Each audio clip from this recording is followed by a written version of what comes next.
So when did you decide I want to start a label? Nigga, I was in and out of jail probably more than anything, so I made a change in my life. I had to stop getting into trouble doing all the dumb things and say, let me do something productive, and that's when I did the music. Who's the artist, or what was the situation that helped Ruff Ryders get the deal? I took the locks and Mason signed him to Bad Boy. And once I learned, then I could take X and sign him because I knew X was the pick of the litter. Speaking of the internet, I seen your chain took a vacation. I got it. The famous Ruff Ryder chain. I think you lost it, it dropped or something, and somebody picked it up, and then you was on a manhunt through Harlem. And I was in the hood running around. You know, I'm what happened with that? Explain what happened with the chain. I had the chain, so I had it in my lap. I put it in my lap. So when I jumped out the car, the chain fell in the street, but I didn't feel it. Right. So when the store came back out, pulled off, when I got down the block, I went to go get my chain. I didn't see it. I was like, damn, where's my chain? I looked around, looked in the car. I was like, damn, let me go back to where I came. I went back, looked around, I didn't see it. So I went to my man's store. He had a store there. I said, pull up the cameras, let me see something. Pulled up the cameras, and then I seen where the chain fell in the street, and then I seen somebody pick it up. Right. So I had to find the person that picked it up. Yeah, this is Dee, CEO of Ruff Ryders. You're here now at thisis50.com. And how were you able to find that person just from looking at the camera? That could have been anybody. I mean, I'm good. You know. Good. Look, I'm from the hood, so you know I know a lot of people, and people be surprised like the level of success that we reach. We're probably the only ones that literally walk in the hood, literally. Like, no, like I'm good with the hood. Right. For real, like I could go in any projects, any borough, it doesn't matter. No security, like I'm by myself, like this is what I do.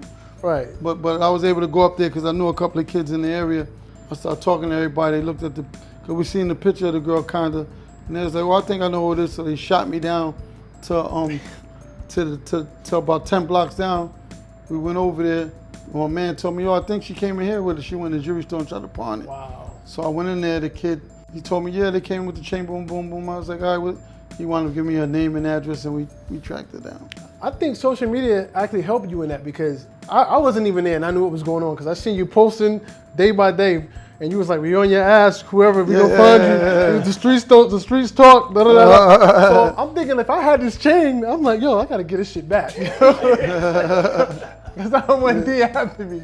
So I'm gonna get this shit back. She just picked it up. It ain't like she stole it or robbed nobody, right, or nobody stuck me up, and it wasn't that type of thing. Then we would have had a whole nother situation going on. You know, you don't gotta worry about that. You don't care who's listening, whatever they want to do, it would turn to a whole nother ball game. All right, well, speaking of whole nother ball games and situations, I think it was 2000, there was an incident with Made Men and Ruff Ryders, or whatever. Oh, we had a whole bunch of those. You know about it. Yeah, of course, I know, but you know, the audience don't know what's going on. I mean, it's over and done with, but what happened with that? Like, what happened with that situation? I wasn't even there personally. Okay. But they had went on tour over there. I guess it was in Boston. Boston, because that's where they from, and that's in their hometown. So you know, when you get in your hometown, you get a little cocky, you get a little tougher. You got about 50 more dudes that's gonna run with you. You got your whole city with you. You know, we just ran into a situation with them, and I guess it was altercation, and they did whatever. And as you know, bloodbath, you know how it go. Actually, let me tell you. You seen it. All right. This is the way it go. Let's talk about DMX. And I guess everybody knows that DMX, he had trouble in the past, you know, dealing with personal issues, drugs, and whatnot have you. When that was going on, how did that affect the company in general? It didn't affect us. You know, he'd been having them problems before he got on. Right. So it wasn't like it was nothing new. It was just something that we was able to make sure we helped him until he got to the point of success. Right. You know, some people have issues before we even got on, but you know, he was able to maintain and do what he had to do to make it through it. So he was struggling, but he's good. You know, he had to go through what he had to go through, but he's good. What's your opinion on the current state of hip hop versus when you was doing it versus what's going on right now? I mean, it's another generation, so they look at things differently. They live off of the internet and all the social media and hits and all that. You know, they ain't really into selling records. They into just making a song get 1 million hits, but don't make $1 million. Right. You know, us, we were selling millions of records, so we probably sold about 30, 40, don't know exactly, but it's close to 40 million records we sold. So 40 million. it was all right. As far as Ruff Ryders now, do you have any new artists to continue the legacy? Yeah, we did was we got a X album we doing right now. Okay. I just came out of a meeting. I'm trying to bring on some new artists. I got them on deck right now and still working with the old. We mix the old with the new. That's how you do it. Right. So, they still relevant. Kiss still relevant. Swiss still relevant. X is still relevant. Our artists, they had longevity. Are we gonna get a Ruff Ryders reunion tour, a reunion album? We'll probably do a compilation more than a reunion. The compilation is going to be because we could do some of the old and the new.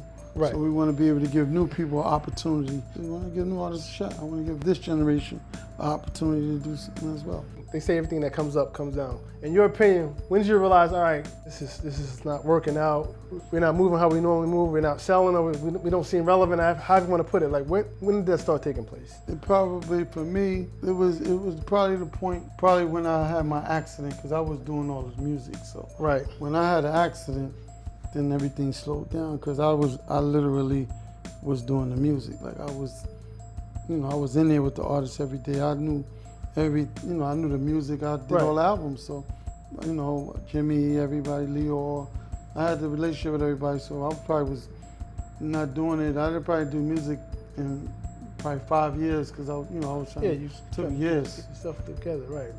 So that's what it was a turning point for Ruff Ryders. I've always heard about the accident. Even you hear Jada talk about it and why D ain't take the Ferrari instead of taking the bike. If you can or if you want to, what happened in the accident? Like exactly what happened? It wasn't nothing but it was just a T-Rex bike. They was brand new bikes. Nobody had them. Right. I bought them from Miami. Came uptown. I used to ride the bike all day, every day. I actually see you. And fly all around, just having fun with it. Right. But I was in the back, just practicing how to make sure I know how to maneuver with the bike. Right. In case I get chased by the police. So I had to go practice so I could get it right. Right. So what happened was I went back there and I was going back and forth, and the clutch, they together like this. They're not far apart. Right. So my boot probably got stuck in the gear in the brake part, because it's like they all both. I could use one of my foot and I hit both of them. Right. So that's what probably it was. My foot got stuck and it accelerated, and then I had ran right into it. I was on the back in Hunts Point and ran into the 18-wheeler right there. Damn. So that's what it was. And then as far as your leg, it broke it in half, or it amputated it, or what exactly happened with it? It broke where the bone came out. Right. So like 2.5 inches of the bone came out. So it was broke, separated. I mean, usually when people have accidents like that, they want to take the whole leg. Was that from the point where it happened?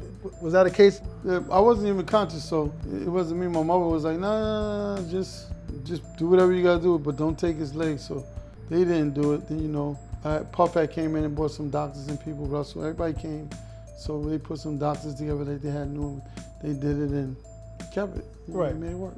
Thank God, Yeah, it's a blessing. That's those you check out on those accidents. Right, exactly. Coming back. What's your relationship now with Jay-Z? Because he had one of the biggest songs too on that Ruff Ryders compilation, the Jigga. A lot of people don't realize that was from Ruff Ryders. What's your relationship with Jay-Z these days? Yeah, I got a relationship with everybody. Right. He's good. Jigga's good. I don't speak to him every day. I don't talk to him never, but he all right with me. He ain't got no problem with me. Right. So who's the next artist up from Ruff Ryders as far as the new album? Like, is X up? When is the X album coming? X, we negotiating that now. We pretty much finished it. We got a couple other artists in the making that we're gonna bubble up when need him. So, I'm trying to negotiate something with Lil Young M.A. One of my people. So that'd be somebody good to launch off with the new generation, with the brand, because it'll spark it up again. Are you looking to sign her or just do some work? We're trying to work out something with her over there. We're gonna see in a minute, but if it comes up, if it works, it works. If it doesn't, we're still gonna be able to do something with her. Is Swiss on board to produce exclusively for these projects, or? Swiss is always on board. Right. He said, like, whether he knows it or not, right? He can't do nothing over here. He's family. He know what it is. Swiss is a good kid. He came up, honor, respect, loyalty. Like he knows, like there's If it is, it's gonna make it work. But he's a businessman, so he's smart. So, but he's, you know, if it's something that's gonna be productive and it's gonna help everybody, he's gonna do it. Are there any artists that you are a fan of today? Yeah, I like a couple of the new artists. You know, like I just mentioned Young M.A. I like her because she's Brooklyn, but I liked her before she got on. I liked her when she did her first freestyle. I posted it and I seen. I was like, oh, she's all right. I say I like them because I feel like I could work that project. Even though Fabulous, I still always liked it Fabulous. Like he's my man. Right. I like Fab. Kiss is still good. You got all the up and new coming artists that's good. You got a couple on there that's good. But I never really heard about Ruff Ryders, like being that you guys are like family brothers, literally or whatever. I never heard like you guys beefing over money, or if it did happen, it wasn't publicly. Yeah, we don't play them. Right. Games. So I mean, how do you feel about Lil Wayne and Birdman basically beefing over money and issues? Like how would you handle that? I don't know what them guys is doing. They do that's whatever they do or however they handle it. You know, I mean, that's just the way they deal with it. Right. We deal with it a little bit more different. We came up different. We keep it. I don't know too many people that came up like us, that came up in this rap game. They might have been around it. You might have been around it, nigga. We was it. Right. We did it. You talking about what you seen or what you might have. You know, we lived it. We went through this trenches. We lucky to even be here doing music, so it's a blessing. You know, anybody know us gonna know that them niggas was in the street. They probably did everything they said they did and some. Whatever they going through, I don't know nothing about that stuff. Man. I don't care about that. All right. So there it is, man. Dee, Ruff Ryders, CEO, man. DJ Thorough, hottest in the streets. You when already you know. see us, one knee us. Let me pay respects. Yeah. There you go.